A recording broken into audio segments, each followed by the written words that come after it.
Hello, and welcome. My name is Bami.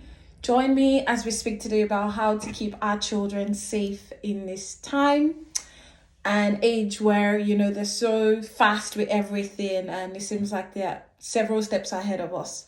Lately, I've come across stories on different platforms about situations where children have come to near harm, and how the parents wish they had done things differently, and ways that they think they could have forestalled that.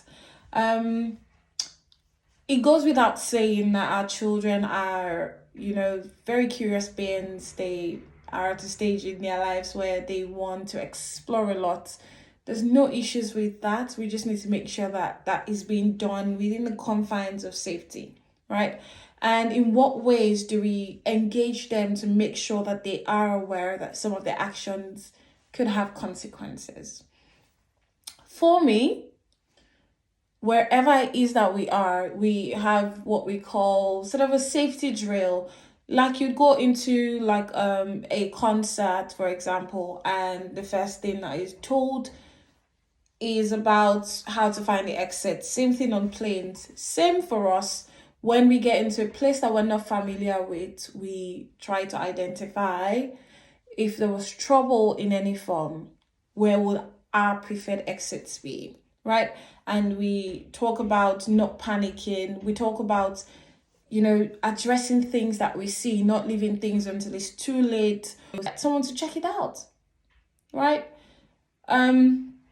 So yes, we will start to have these conversations, and you want to explore the scenario as far as you can to ensure that they are aware. In the outdoor space, you also want them to have a set of rules that govern them, right?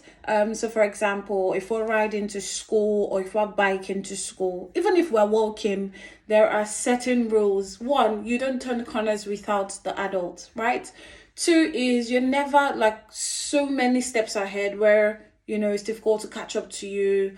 I always tell my kids I don't like people walking behind me because I don't have eyes at the back of my head, and anything can happen in a split second, right? The other thing is never cross the road, even if it feels safe to you. Never cross the road.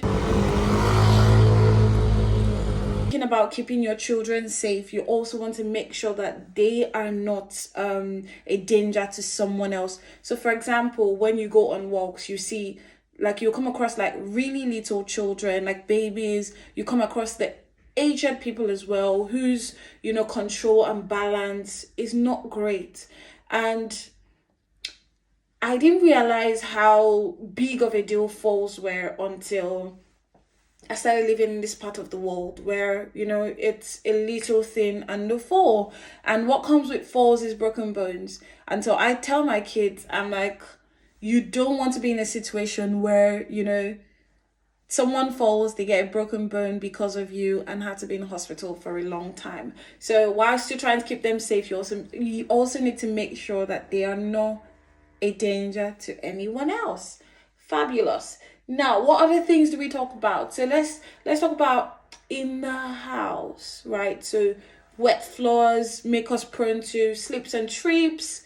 And of course, that can come with a variety of things, head injuries. If you've got a home that has stairs, there should be ground rules of no rushing up or down the stairs. It just takes the extra care, and you need to make sure that you impress upon them. Hold on to the handrails so that, even if you missed a step or miscalculated it, you've got support, right? The other thing we do is, because we've got different rooms that a person could be at a time, we check on each other from time to time, really. Sadly, I learned of someone who had gone into the toilet and had a fall, and he died like as a consequence of that. It's just so sad, some of these things, right? But we keep talking about it, and we've sort of agreed, if you don't hear from someone for a while, you need to check on them. If you call out for someone and they're not answering, don't just assume that they're being stubborn or big-headed, and you need to actually go in, check on them, hear from them. So if they're behind closed doors, like in the toilet or in the bathroom, you want to hear from them that they're well before you just go. I tell you, at work, and this is something that scares the life out of me. I worked in a private facility where I lived on sort of the top floor in the loft, and you've got a bleep. I work in a hospital. You've got a bleep where if someone needed you, they could page your bleep, right? The danger with that, and I had a lot of wonderful people who were just really concerned, like, so what happens? Like, if something happens to you, how do you let us know, right? So you want to have a way of communicating with people. So it could be things like a monitor, right? If you've got like babies, you want to have a monitor where you can hear them or see them. For adults, you can have things like trigger alarms, so things like flashlights, just to alert somebody if you're unwell. For elderly people, they've got things like false alarm, off the alarm, and they can alert someone, one of the relatives. We do not know how much danger is in the space around us. We have to keep looking out for things that could be potential danger and keep speaking about it, because it's no use for you to think that, oh, okay, that could pose a danger, but not even make anybody aware of it, right? You need to encourage talks with the children, like let them talk about how they feel, and carry everyone along. Safety is universal. Safety is universal. I don't think that there is an age range for when you should start educating your children towards safety. And for me, I'd rather be safe than, spend a few extra minutes checking on someone to make sure, they haven't broken something, or, make sure that they're fine. So I hope that with these few points that we, are stimulated enough to get into that conversation with our children on a day-to-day basis. You'll be surprised that the children know quite a bit.